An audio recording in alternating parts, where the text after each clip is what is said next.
안녕하세요. 범바라목독바입니다. 구독과 좋아요, 알림 설정, 회원가입 부탁드리겠습니다. 미국과 중국의 결정적인 무역 협상이 아주 긍정적으로 지금 흐르는 방향으로 가고 있습니다. 첫날이 굉장히 협상이 원활하게 잘 이루어진 것으로 종료가 됐고요. 트럼프 입장에서는 엄청난 진전이 있었다라는 그런 워딩도 했는데, 미국 업계에 중국이 시장을 확실하게 개방할 그런 스탠스로 흐르는 그런 어떤 분위기로 계속 가고 있다라는 소식을 전해주고 있습니다. 지금 스위스 제네바 스콧 베센트 미국 재무부 장관, 그리고 허리펑 중국 국무원 부총리 수석 대표가 서로 맞다이로 이제 본격적인 관세 협상에 돌입을 했는데, 미국도 시릭, 중국도 시릭, 서로 간에 부딪혀서 좋을 게 없으니까 어느 정도 빨대 딱 꽂고 서로 간에 확실하게 수익을 올릴 수 있는 그런 어떤 부분으로 가야죠.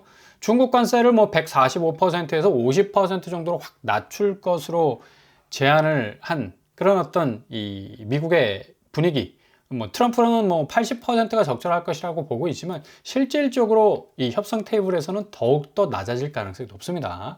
80% 테리프를 그냥 정신없이 때려버리는 그런 어떤 뉘앙스를 보이고 있지만, 중국이 어떤 의중을 가지고 나오느냐에 따라서 관세 수위는 훨씬 더 낮아질 것으로 보이고요. 일단 트럼프 입장에서는 지금 주식 부양도 해야 되고 가상화폐 시장도 지금 흔들어서 좀 깨워야 할 그런 어떤 분위기라, 상당히 지금 어찌 보면 치킨 게임이라고 불렸던 이 무역 분쟁이 상당 부분 화해 모드로 갈 가능성이 아주 크다는 얘기죠. 이런 의미에서 달러 인덱스가 다시 좀 치솟기 시작하고 있고요.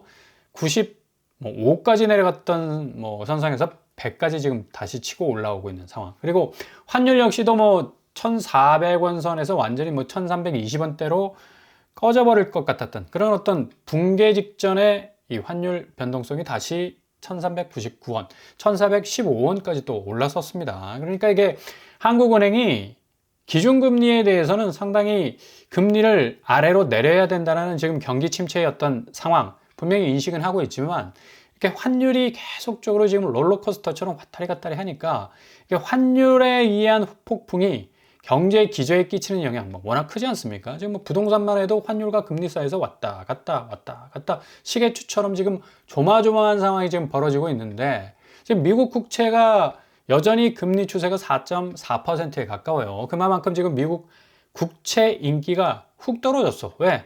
관세 정책으로 계속해서 장벽을 세우니까 수출 경쟁력이 미국 스스로 없어진다는 그런 어떤 이 공포가 확산이 되면서 해외 자본이 미국으로 엄청나게 쏟아져 들어왔다가 다시 완전히 들어오더라 하고 테러를 구축해서 유럽 쪽과 동남아 쪽으로 가고 있다는 얘기죠.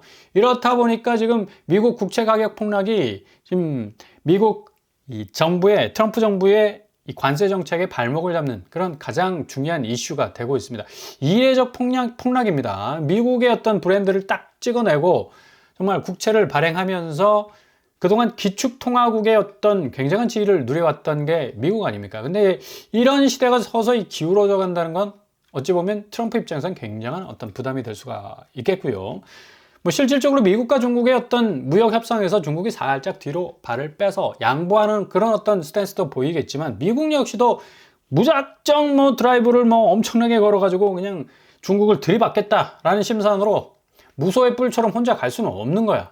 그렇게 되다 보니까 지금 화해 모드로 지금 가고 있는 건데, 국내 부동산 시장도 굉장히 어떤 침체 국면을 지금 면치 못하고 있어서 이후에 대선 공약으로 지금 속속들이 나오는 공급 확대 방안이 계속적으로 지금 확산이 되고 있습니다. 일단은 공공분양, 분양가 상한제 아파트, 역시 지금 민간 분양이 너무나 고분양가에 걸려 있기 때문에 사람들이 어떻게 손에 잡히지 않는 분양가로 계속해서 쏟아져 나오는 그 가격들을 감당할 길이 없습니다.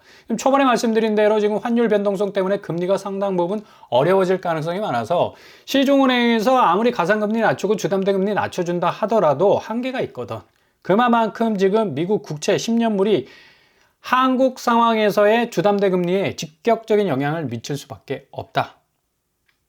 더군다나 민간 아파트가 6월 말부터 제로 에너지를 의무적으로 적용받게 돼서 원가가 뛰게 되죠. 고성능 단열재 적용 시에 공사비가 증가할 수밖에 없기 때문에 분양가가 더 오를 가능성도 많다라는 전망이 나오고 있습니다.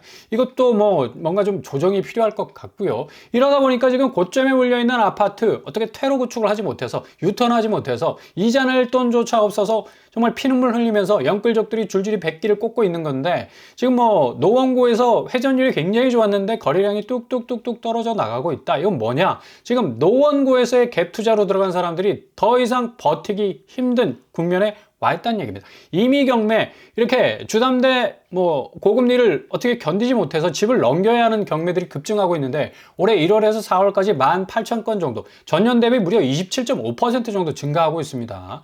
그만큼 지금 신축 분양가에 대한 어떤 이 고분양가에 대한 부담, 그리고 이전에 고점에 집이 딱 물려 있는 사람들은 퇴로를 구축하지 못해서 정말 뭐 엄청난 매물들이 상반기에 쏟아져 나올 가능성이 굉장히 높다는 얘기죠. 그래서 이후에 부동산 정책에 있어서는 뭐 공공택지에서 분양하는 공공분양 아파트는 대부분 분양가 상한제가 적용이 되는데, 지금 비강남권 그리고 지방, 수도권 너나 할 것 없이 분양가 상한제가 딱 금지가 돼 있어요. 강남에만 분양가 상한제가 딱 적용이 돼 있는데, 이거 좀 풀어야 될 그런 어떤 조짐도 보이고요. 아마도 이 분양가 조절을 위한 뭐 적극적인 대책이 마련이 될 것으로 보입니다. 이러다 보니까 지금 뭐 호반 서밋 이스트파크 같은 이런 아파트들 뭐 중도금 대출이 안 나와. 그만큼 은행에서 보수적으로 지금 굉장히 이 주택담보대출에 대한 어떤 셧다운을 하고 있기 때문에 지금 중도금 대출, 잔금 대출까지도 지금 장담하지 못한 상황에서 400~500명이 지금 길거리로 내몰리게 생겼어요. 그만큼 뭐 아니 기본적으로 아파트 대출 넣고 사야 되잖아. 근데 자기 자금이 없으니까 이건 완전히 뭐 깡통이 되는 그런 어떤 상황이 벌어지고 있는 건데, 이처럼 지금 아파트 시장에서의 왜곡된 가격들 그리고 분양가 때문에 정말 서민들이 굉장히 내 집 마련하는 데 있어서는 일단은 당첨돼서 계약금은 마련했지만 중도금, 잔금까지 어려워지는 고금리 상황이 지금 이어지고 있다는 얘기입니다.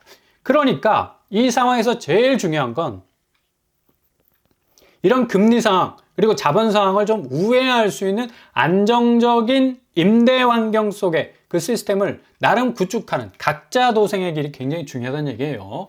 바로 내일부터, 그리고 내일 모레부터 서울시 장기 전세가 시작이 되는데 5월 13일, 여기는 화요일부터 시작이 됩니다. 일단은 일반 공급, 뭐 특별 공급 나눠서 진행이 되는데, 공사건설령 같은 경우는 뭐 강남구, 강동구, 강서구, 구로구에서 두루두루 나오게 되고요. 서초구에서도 나오게 됩니다. 마포구, 서초구, 송파구, 양천구, 은평구에서 장기 전세가 쭉 해서 쏟아져 나오게 되죠. 뭐 실질적으로 전세가 약세 현상 때문에 장기 전세 금액하고 뭐 일반적인 어떤 전세가가 별 차이가 없다라고 말들은 하지만, 상한선, 그러니까 전세 보증금 올리는 상한선이 딱 5%로 정해져 있기 때문에 뭐 무턱대고 올리질 못한다는 얘기죠. 이게 가장 좋은 안전망 아니겠습니까? 그리고 집주인이 없어. 국가가 관리하는 거기 때문에 장기 전세는 나가라 마라 할 수, 뭐 신랑이 버릴 필요도 없고 눈치 볼 필요도 없다는 얘기죠. 이만큼 좋은 장기 전세 시스템이 어디 있습니까? 그리고 심지어 뭐 강동구에서는 고덕 레미안 힐스테이트 열채 나오고요. 올림픽 파크포레온 역시도 열채가 거의 뭐 3억에 가깝게 장기 전세가 나오게 됩니다. 물론 뭐 소형 평수이지만 굉장히 그래도 가격적으로 뭐 메리트가 있다고 말씀을 드릴 수가 있겠고요. 그리고 은평구에서 센트럴벨 안스테리움 시그니처, 비교적 이제 신축에 가깝죠. 5구제곱 4채가 나오는데 3억 2천에 나오게 됩니다. 뭐 굉장히 서울시 장기 전세는 무주택자에게는 굉장한 어떤 기회가 될 수가 있겠고요. 그리고 강남 대시양파크, 천왕 1지구, 상암 2지구, 또 마천지구, 그리고 신내, 대시양 등등 해서 너나 할 것 없이 서울 전역에서 이렇게 장기 전세 나오는 부분들 잘 들여다 보셔야 되겠고요. 일반 공급 소득 기준 내역들 좀 잘 필터링을 하셔야 될 필요가 있습니다. 그리고 당장 내일부터 보증금 지원형 장기 안심주택 접수를 받게 됩니다. 5월 12일. 이것도 놓치지 마셔야 되죠. 그러니까 서울시에 사시는 무주택자라면 충분한 혜택을 누릴 수 있는 그런 시스템이라고 말을 할 수가 있습니다. 보증금 30%, 최대 6천만 원까지 지원을 무이자로, 그것도 10년간 해주기 때문에 어느 정도 급전이 필요하신 분들은 상당 부분 도움이 많이 될 수가 있겠다 라고 말씀을 드릴 수가 있겠고요. 그리고 분양가 상한제, 아마 고덕강일 지구에서 마지막 분양가 상한제 아파트가 될 수 있겠는데, 고덕강일, 대성, 베르일이 613가구 분양을 하게 됩니다. 여기 이 평면이 대부분 84ABC 101제곱으로 구성이 되겠고요. 일단 뭐 강일역 역세권입니다. 12분 정도 걸리는데 뭐 충분히 뭐 역세권이라고 할 수가 있겠고 상일 IC가 좀 가까운 그런 어떤 입지를 가지고 있습니다. 고덕강일 대성베르일은 이 고덕강일 지구에서 공공주택을 계속해서 지어왔는데 이제 마지막 퍼즐을 맞추게 되는 그런 어떤 아파트라고 말씀을 드릴 수가 있겠습니다. 일단 서울특별시 및 수도권, 인천, 경기에 거주하는 만 19세 이상 무주택 세대주만 청약이 가능할 수 있겠고요.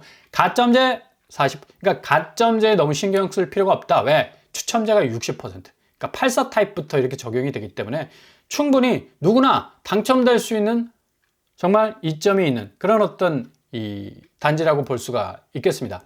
그리고 무순위 집집도 늘 들여다 보셔야 된다고 말씀을 드렸죠. 이 편한 세상 고덕 어반브릿지 작년에 11억 아파트 7억에 나왔네. 뭐 굉장히 어떤 이 화제가 됐었는데 뭐 로또 줍줍이라고 충분히 불릴 수가 있죠. 무려 뭐 4억 정도. 지금 더 올라가지고 여기 아파트가 한 12억 13억 정도 매물 정도 이 나오고 있는데 여기 뭐 거의 뭐 오리고 이상의 어떤 시세 방어력을 가질 수 있는 곳이라 말씀을 드릴 수가 있습니다. 여기도 좀 입주자 모집 공고가 나오면 제깍제깍 잘 들여다보시고 또 한번 고민을 해 보셔야 할 그런 어떤 단지가 될 수가 있겠습니다.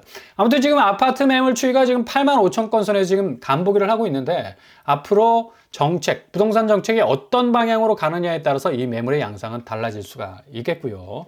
지금 한국 부동산 시장은 지금 위태위태합니다. 왜냐? 지금 뉴욕 증시와 가상화폐 시장 앞으로 지용도가 어떻게 변하게 될지 상당히 큰 어떤 변화의 국면에 와 있기 때문인데 뉴욕 증시가 지금 미국과 영국의 무역 협상 타결 위해서 뭐 나스닥이 1% 정도 올랐고요.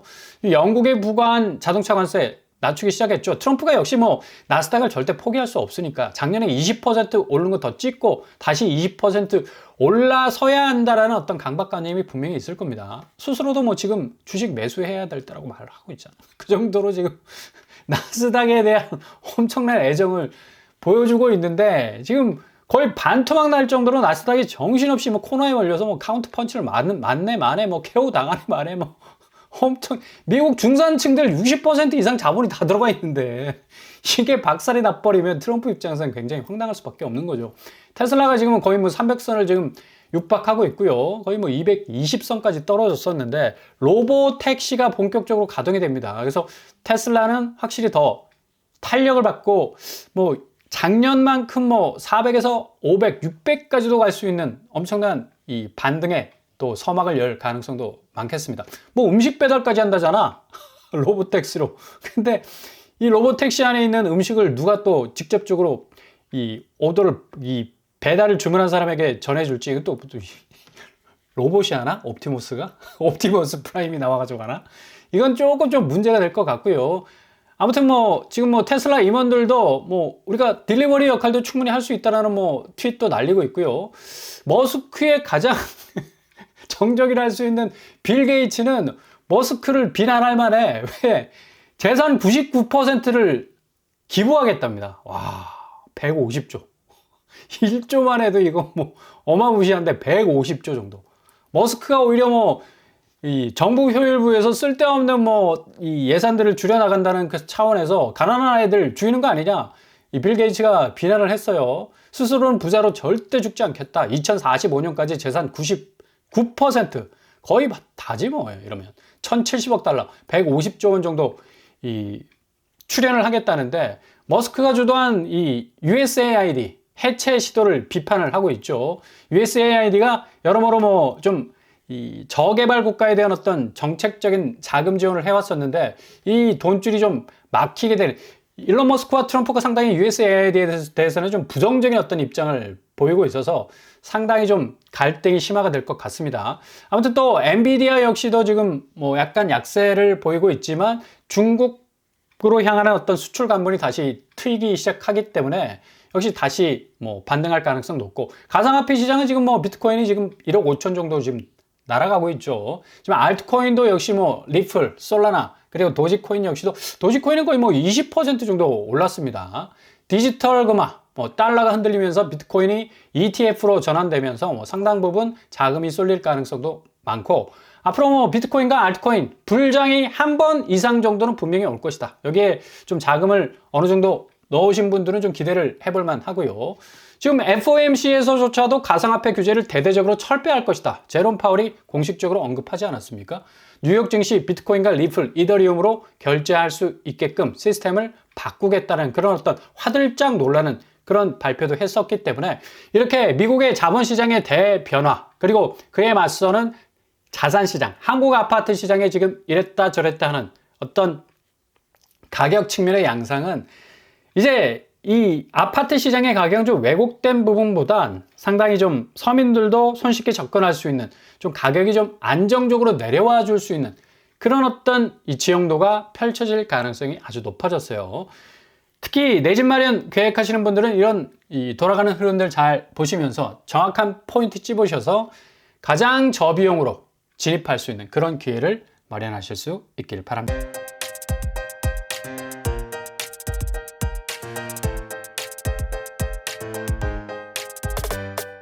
오늘의 부동산 캐릭터처 미국의 자본시장의 변화가 좀 심상치가 않습니다.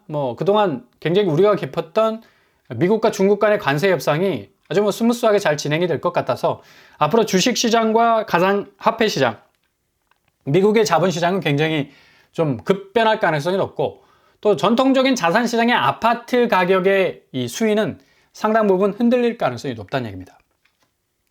잘 들여다보시면서 앞으로의 계획들 하나하나 정말 조심스럽게 돌다리도 두드리면서 넘어가시는 여러분들 되실 수 있길 바랍니다. 오늘도 응원합니다. 항상 여러분의 길이 꽃길만 되실 수 있길 바랍니다. 오빠부랑 독발 마치겠습니다. 구독과 좋아요 부탁드립니다. 감사합니다.